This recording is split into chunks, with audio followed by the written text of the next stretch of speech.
Agora eu quero mudar de assunto. Como fazer um detox espiritual? Você já pensou sobre isso?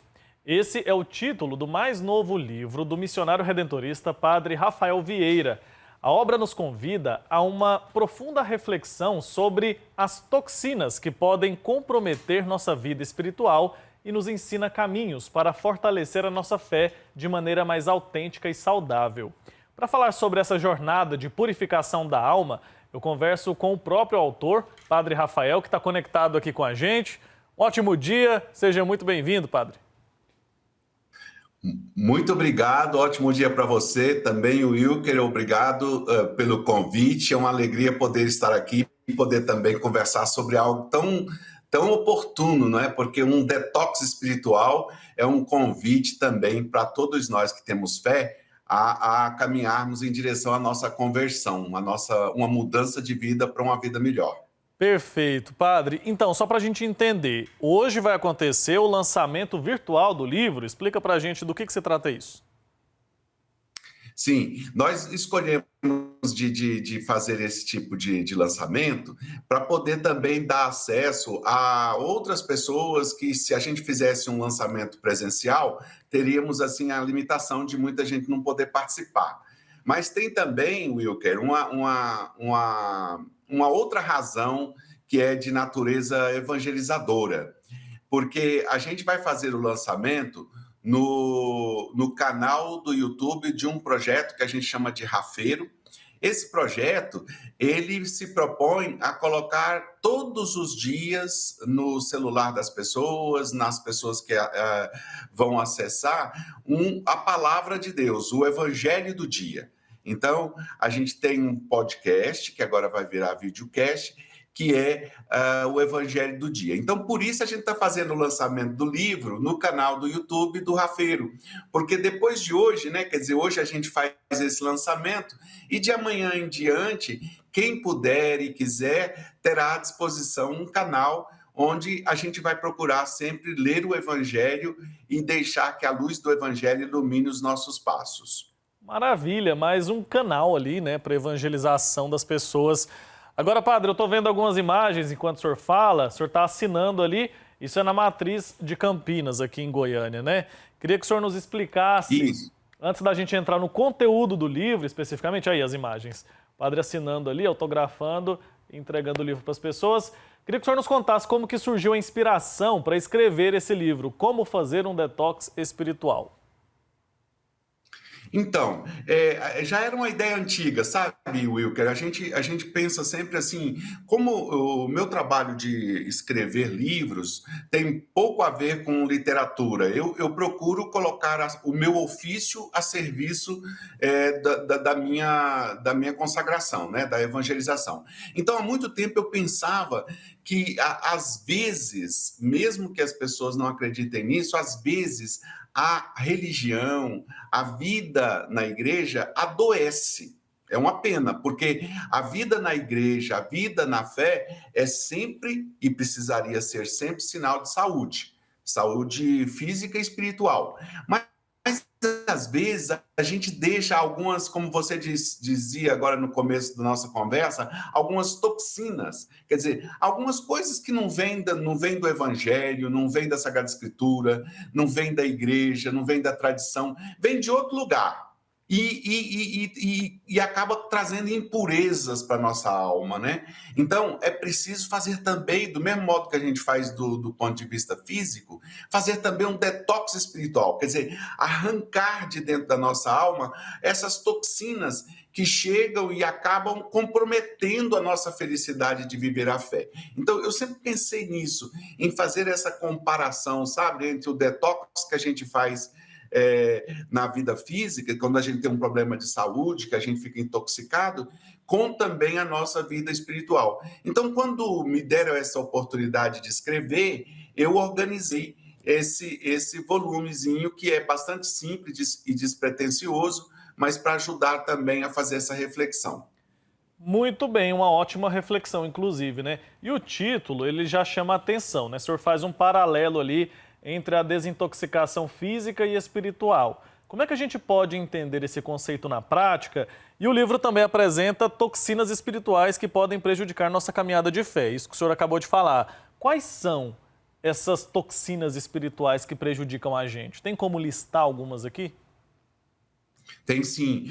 A gente pode facilmente, por exemplo, identificar quando a gente, por exemplo, começa a ler a Bíblia de forma fundamentalista. Quer dizer, a gente lê a Sagrada Escritura e fica ali procurando de uma forma bastante obsessiva que aquilo que está escrito ali é exatamente, literalmente, o que pode acontecer e deve acontecer. E aí a gente esquece que a Sagrada Escritura é uma grande poesia, é uma inspiração para a nossa vida. Então, quando a gente faz uma leitura fundamentalista, a gente está deixando uma toxina entrar na nossa vida. A gente precisa se desintoxicar disso. Tem que reaprender a ler a Sagrada Escritura. Outra coisa muito forte que acontece na vida espiritual, quando a gente deixa certas fantasias assim do medo, por exemplo. Eu não sei se todo mundo que está acompanhando o Jornal Brasil hoje concorda, mas tem muitos medos de coisa fantasiosa, por exemplo, o demônio, que o demônio está em todo lugar, que o demônio está aparecendo aqui e ali, que o demônio está cutucando aqui e ali. Isso absolutamente fantasioso, isso não existe. Então, quando a gente deixa esse tipo de assombro, esse tipo de aflição entrar na nossa vida espiritual, a gente está ficando intoxicado. A gente precisa se desintoxicar. Se tem uma expressão que Deus usa na Bíblia inteira, do começo ao fim, é não tenha medo. O medo, especialmente esse medo fantasioso, né? Esse de ficar com medo de algo que não existe. Então, esses são alguns exemplos, mas tem tantos outros. No livro, eu faço um levantamento assim bastante grande de quantas vezes nós deixamos que certas coisas ruins comecem a se instalar na nossa vida de fé e a gente se distancia. Tem uma coisa também que eu gostaria de falar, Wilker, assim, na intoxicação física, por exemplo, uma das principais causas de intoxicação física são os alimentos. Quando a pessoa consome um alimento já com a validade, né, passada, ou enfim, qualquer problema que o alimento tem, aquilo causa uma intoxicação. Na vida da fé, é a mesma coisa. Quando você começa a ler coisa demais da internet, que não tem um pingo de fundamento, quando você consome, quer dizer, quando você come, quando você consome algo que não vem do Evangelho, não vem da Sagrada Escritura, não vem da tradição da igreja, e aquilo se instala dentro de você e você começa a ficar aflito, começa a ficar cheio de medos, pronto, se intoxicou. A gente tem que se desintoxicar, tem que evacuar, tem que tirar fora isso que não é de Deus, que não é do plano de Deus, que não é do sonho de Deus para a nossa vida. Padre, muitas vezes a gente perde tempo demais com essas questões aí fantasiosas, como o senhor menciona, né? E sobra pouco espaço para Jesus, né? O senhor tem lá o capítulo Desopilar. O senhor fala sobre formalismos, fanatismos, como que isso nos afasta, de fato, da espiritualidade, da fé verdadeira que a gente tem que ter. Então, olha, o livro está organizado em 4 capítulos. O primeiro é esse que você está falando. Na verdade, eu me inspirei na metáfora dos 4 órgãos do nosso corpo que são mais impactados pela intoxicação. Primeiro é o fígado, por isso eu uso esse título desopilar, porque normalmente nas nossas conversas, a gente, quando está com um problema no fígado, a gente fala que precisa desopilar. Então, o segundo capítulo é a respeito do cérebro, porque ele é muito atingido, a pessoa intoxicada fica meio zonza, meio tonta. O terceiro capítulo eu comparo muito com os intestinos, quer dizer, quando a pessoa já não consegue ter uma vida leve, porque fica o peso daquilo que precisava ser eliminado. E o último capítulo é sobre os pulmões, então é para arejar.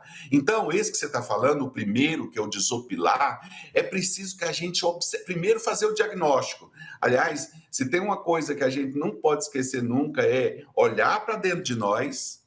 Na vida espiritual é assim. olhar para dentro de nós e identificar os problemas que estão ali acontecendo. Então, quando uma pessoa fica fanática, por exemplo, como está aí no primeiro capítulo, quando ela começa a esquecer que ela tem vida de família, que ela tem vida de trabalho, que ela tem amizades, amores, coisas para viver na vida, e fica obcecada, fanatizada, fixada somente em religião, pronto, ela está se intoxicando, ela precisa desopilar, ela precisa descobrir que tem outras dimensões importantes na vida para viver. Esse é um exemplo que está aí no primeiro capítulo. Lá em Expandir, o senhor propõe a abertura para a natureza, para a ciência e as tradições religiosas, né? As mais antigas especialmente. Como que essa expansão pode fortalecer a nossa fé? De que forma que isso pode nos auxiliar? Ajuda demais, Wilker, ajuda demais. Por exemplo, quando a gente fica na vida de fé, é claro, a gente centra a nossa atenção aos mistérios, né, que a comunidade de fé nos leva a celebrar. Mas a gente precisa lembrar que Deus age de forma plural. Então, a ciência, por exemplo, quando uma pessoa, por causa de uma vida de fé, acaba contradizendo a ciência, brigando com a ciência, achando que a ciência não tem razão, que o que tem razão é aquilo que está escrito num determinado versículo da Bíblia, a pessoa está deixando toxinas entrar na vida espiritual dela. A ciência é um dom de Deus. A ciência é um espaço onde Deus atua. Então, uma descoberta científica é também um dom de Deus. Um progresso científico é um milagre de Deus, na linguagem que a gente usa no mundo da fé. Então, a gente precisa expandir, precisa, além de conhecer a Sagrada Escritura, além de entender assim e profundamente viver os mistérios que a vida da fé nos leva a celebrar, nós precisamos ler, nós precisamos conhecer, nós precisamos dialogar com tudo aquilo que acontece à nossa volta. A natureza, por exemplo. Wilker, observa bem quando você acorda e olha para o seu entorno e vê quanta beleza tem nas árvores, no ar, no ambiente. É tudo manifestação de Deus. Isso tudo é quase oração. Sabe, às vezes as pessoas pensam que rezar é só ir para a igreja ou repetir uma fórmula, mas contemplar a natureza, agradecidos, é uma forma profunda de oração. Então, expandir, esse capítulo do expandir, que se refere ao cérebro, é um convite para as pessoas conhecerem. Por exemplo, outra coisa importante, a nossa tradição religiosa é muito, muito preciosa, a gente gosta muito, mas existem outras religiões, existem outras igrejas, existem outras formas de se aproximar de Deus e a gente precisa expandir, precisa conhecer mais para a gente viver com mais saúde espiritual. Perfeito, padre. Tem muito assunto aqui para a gente conversar ainda, mas o tempo da TV não nos ajuda, né? Agradeço muito ao senhor pela disposição de conversar comigo.